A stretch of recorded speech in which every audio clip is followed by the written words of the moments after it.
ಆತ್ಮೀಯ ವಿದ್ಯಾರ್ಥಿಗಳೇ ಹಾಗೂ ವೀಕ್ಷಕರೇ, ಇಂದು ನಾವು ಹೃದಯದ ಬಡಿತವನ್ನು ಆಲಿಸುವ ಸಾಧನವನ್ನು ತಯಾರಿಸಿ ಅದರ ಮೂಲಕ ಹೃದಯದ ಬಡಿತವನ್ನು ಆಲಿಸುವ ಒಂದು ಪ್ರಯತ್ನವನ್ನು ಮಾಡೋಣ. ನಿಮಗೆ ಆರೋಗ್ಯ ಸ್ಥಿತಿ ಕೆಟ್ಟಂಥ ಸಂದರ್ಭದಲ್ಲಿ ವೈದ್ಯರ ಬಳಿ ನೀವು ಭೇಟಿ ನೀಡಿದಾಗ ಆ ವೈದ್ಯರು ಒಂದು ರೀತಿಯಾದ ಸಾಧನವನ್ನು ಬಳಸಿ ಅದರ ಮೂಲಕ ಹೃದಯದ ಬಡಿತವನ್ನು ಪರೀಕ್ಷಿಸ್ತಾರೆ. ನಿಮಗೆಲ್ಲ ಗೊತ್ತಿದೆ. ನಾವು ಕೂಡ ಅದೇ ರೀತಿಯಾಗಿ ಒಂದು ಹೃದಯದ ಬಡಿತವನ್ನು ಪರೀಕ್ಷಿಸುವಂಥ ಸಾಧನನ ತಯಾರಿಸೋಣ. ಹಾಗಾದ್ರೆ ಆ ಸಾಧನ ನಾವು ಸ್ಟೆಥಾಸ್ಕೋಪ್ ಅಂತ ಕರಿತೀವಿ. ವೈದ್ಯರು ಬಳಸೋದು ಯಾವುದು? ಹೃದಯದ ಬಡಿತವನ್ನು ಆಲಿಸೋದಕ್ಕೆ ಸ್ಟೆಥಾಸ್ಕೋಪ್. ಅದೇ ರೀತಿಯಾದಂಥ ಒಂದು ಸ್ಟೆಥಾಸ್ಕೋಪ್ನ ಮಾದರಿಯನ್ನು ನಾವು ಇಂದು ತಯಾರಿಸಿ ಅದರ ಮೂಲಕ ನಾವು ಹೃದಯದ ಬಡಿತವನ್ನು ಆಲಿಸುವಂಥ ಪ್ರಕ್ರಿಯೆಯನ್ನು ನೋಡೋಣ. ಸ್ಟೆಥಾಸ್ಕೋಪ್ನ ಮಾದರಿಯನ್ನು ತಯಾರಿಸೋದಕ್ಕೆ ಯಾವ್ಯಾವ ಸಾಮಗ್ರಿಗಳು ಬೇಕು ಅನ್ನೋದನ್ನು ನೋಡೋಣ. ಮೊದಲಿಗೆ ನಮಗೆ ಲೆವೆಲಿಂಗ್ ಟ್ಯೂಬ್ ಅಂತ ಕರಿತೀವಿ, ಅಥವಾ ರಬ್ಬರ್ ಕೊಳವೆ ಅದಾದ್ರೂ ತಗೋಬಹುದು, ಅಥವಾ ಲೆವೆಲಿಂಗ್ ಟ್ಯೂಬ್ನಾದ್ರೂ ತಗೋಬಹುದು. ಚಿಕ್ಕ ಸೈಜ್ ಅಂತ ಇರೋಂಥದ್ದು ಇದು. ಒಂದು 50 ಸೆಂಟಿಮೀಟರ್ನಷ್ಟು ಈ ಪೈಪನ್ನು ಕಟ್ ಮಾಡಿ ಇಟ್ಕೊಂಡಿರ್ಬೇಕು. ಇದು ನಮಗೆ ಮೊದಲನೇ ಸಾಮಗ್ರಿ ಆಗುತ್ತೆ ಅದಕ್ಕೆ ಸ್ಟೆಥಾಸ್ಕೋಪ್ನ ಮಾದರಿಯನ್ನು ತಯಾರಿಸೋದಕ್ಕೆ. ತದನಂತರ ಒಂದು ಫನಲ್, ಆಲ್ಕಿ ಅಥವಾ ಫನಲ್ ಬೇಕು, ಚಿಕ್ಕದಾದ ಫನಲ್.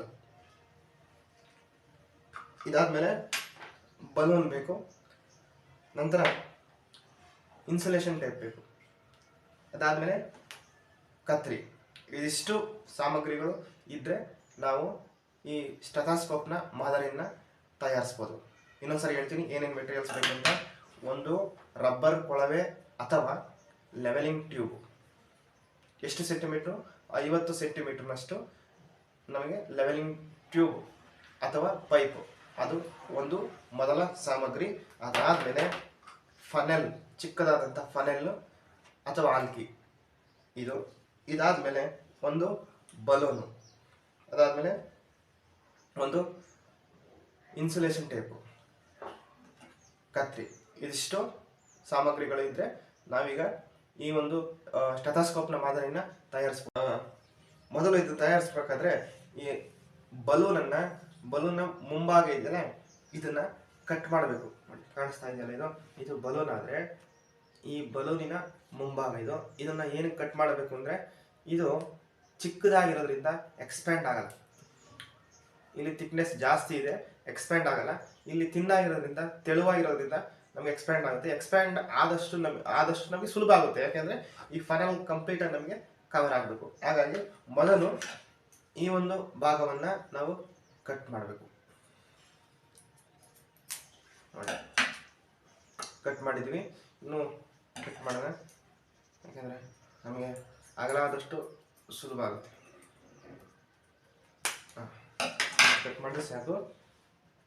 ಈಗ ನಮಗೆ ರಬ್ಬರ್ ಅಥವಾ ಬಲೂನ್ ರೆಡಿ ಆಯಿತು. ನೋಡಿ, ಇಷ್ಟು ಎಕ್ಸ್ಪ್ಯಾಂಡ್ ಆದರೆ ಸಾಕು. ಈಗ ಈ ಬಲೂನನ್ನು ಈ ಫನಲ್ ಅಥವಾ ಆಲ್ಕಿಗೆ ನಾವು ಅದನ್ನು ಸೆಟ್ ಮಾಡಬೇಕು, ಅಥವಾ ಅದಕ್ಕೆ ಕ್ಲೋಸ್ ಮಾಡಬೇಕು. ಅದರಿಂದ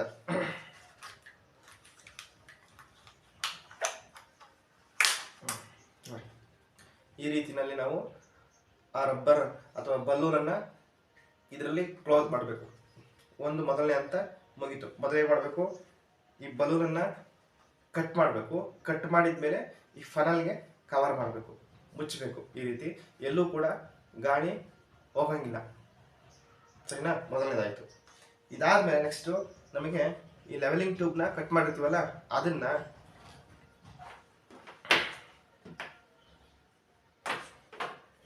ಐವತ್ತು ಸೆಂಟಿಮೀಟರ್ ಅಷ್ಟು ಕಟ್ ಮಾಡಿರ್ತೀವಿ.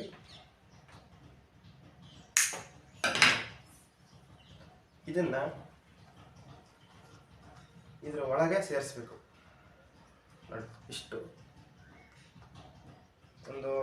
1.5 ಇಂಚಿನಷ್ಟು ಇದರ ಒಳಭಾಗಕ್ಕೆ ನಾವು ಸೇರಿಸಿದಾಗ ನಂತರ ಇದನ್ನ ಈ ಇನ್ಸುಲೇಷನ್ ಟೇಪ್ನಿಂದ ನಾವು ಸಂಪೂರ್ಣವಾಗಿ ಅದನ್ನು ಪ್ಯಾಚ್ ಮಾಡಬೇಕು. ಅಲ್ಲೂ ಕೂಡ ಗಾಳಿ ಹೋಗುವಾಗಿಲ್ಲ.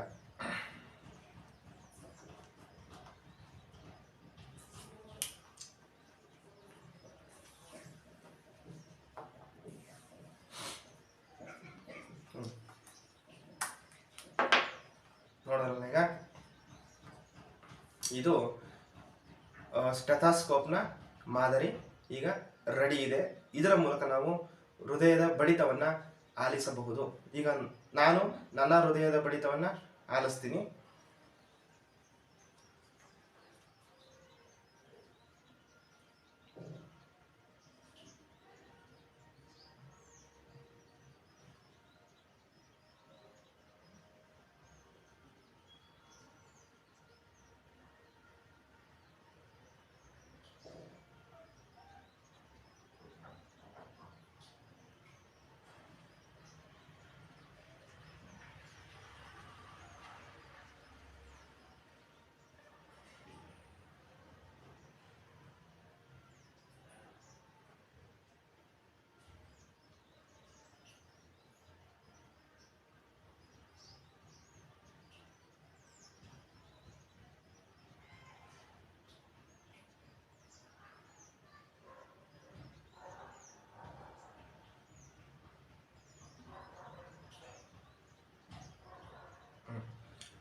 ಒಂದು ನಿಮಿಷ ಕಾಲಾವಧಿಯಲ್ಲಿ ನಾನು ಈ ಹೃದಯದ ಬಡಿತವನ್ನು ಸ್ಟೆಥಾಸ್ಕೋಪ್ನ ಮಾದರಿ, ನಾವೇ ತಯಾರಿಸಿದಂಥ ಸ್ಟೆಥಾಸ್ಕೋಪ್ನ ಮಾದರಿಯ ಮೂಲಕ ನಾನು ಆಲಿಸಿದೆ.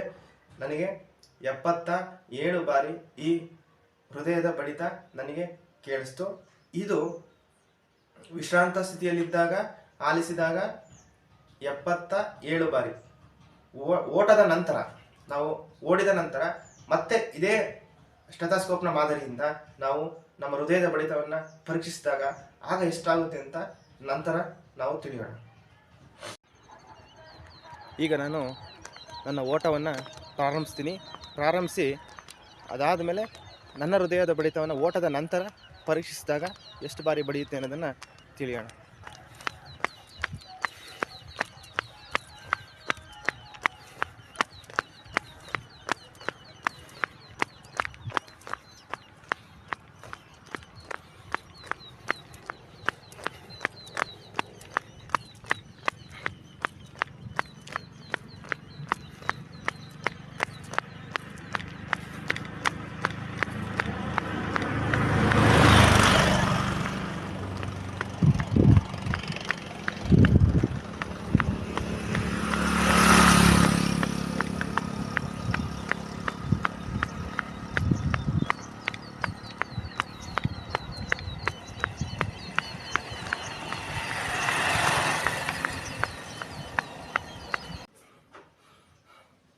ಈಗ ನನ್ನ ಓಟ ಮುಗಿದಿದೆ. ಈಗ ನಾವು ಸ್ಟೆಥಾಸ್ಕೋಪ್ನ ಮಾದರಿಯಿಂದ ಹೃದಯದ ಬಡಿತ ಎಷ್ಟಾಗಿದೆ ಅಂತ ಪರೀಕ್ಷಿಸೋಣ.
ನೂರ 10 ಬಾರಿ 1 ನಿಮಿಷದ ಕಾಲಾವಧಿಯಲ್ಲಿ ನನ್ನ ಹೃದಯ ಬಡಿತ ನನಗೆ ಕೇಳಿಸಿದೆ.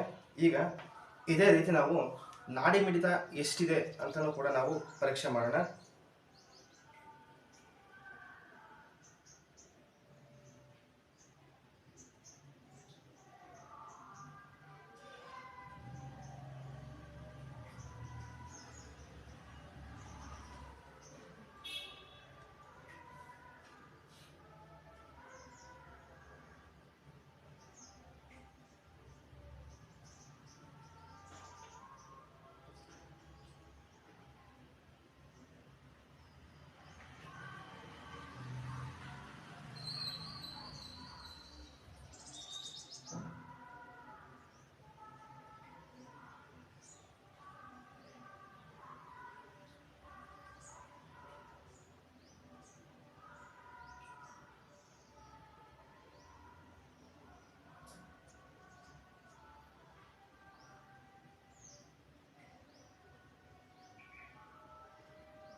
ನಾಡಿ ಮಿಡಿತವು ಕೂಡ ನನಗೆ 110 ಬಾರಿ ಕೇಳಿಸಿದೆ.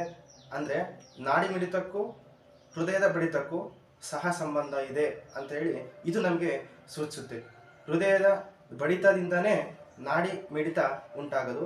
ನಾಡಿ ಮಿಡಿತ ಬೇರೆ, ಹೃದಯದ ಬಡಿತ ಬೇರೆ ಅಲ್ಲ, ಎರಡೂ ಕೂಡ ಒಂದೇ. ಆದರೆ ಸಹ ಸಂಬಂಧ ಇದೆ.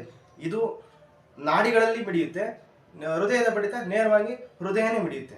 ಇದಿಷ್ಟು ಹೃದಯದ ಬಡಿತ ಮತ್ತು ನಾಡಿ ಮಿಡಿತದ ನಡುವೆ ಇರುವಂಥ ವ್ಯತ್ಯಾಸ. ಆದರೆ ಓಟದ ನಂತರ ಎಷ್ಟಾಯಿತು, ವಿಶ್ರಾಂತ ಸ್ಥಿತಿಯಲ್ಲಿದ್ದಾಗ ಎಷ್ಟಾಯಿತು ಅನ್ನೋದನ್ನು ನಾವು ನೋಡಿ. ವಿಶ್ರಾಂತ ಸ್ಥಿತಿಯಲ್ಲಿದ್ದಾಗ ನಂದು 78 ಬಾರಿ ಇತ್ತು. ನಾನು ಓಡಿದ ನಂತರ ಪರೀಕ್ಷೆ ಮಾಡಿದಾಗ 110 ಆಯಿತು. ಆವಾಗಲೂ ಕೂಡ ನಾಡಿ ಮಿಡಿತ ನಾನು ಪರೀಕ್ಷೆ ಮಾಡಿದಾಗ 110 ಇತ್ತು. ಅಂದರೆ ಹೃದಯ ಎಷ್ಟು ಸಾರಿ ಬಡಿಯುತ್ತೋ ಅಷ್ಟೇ ಬಾರಿ ನಾಡಿನೂ ಕೂಡ ಮಿಡಿಯುತ್ತೆ.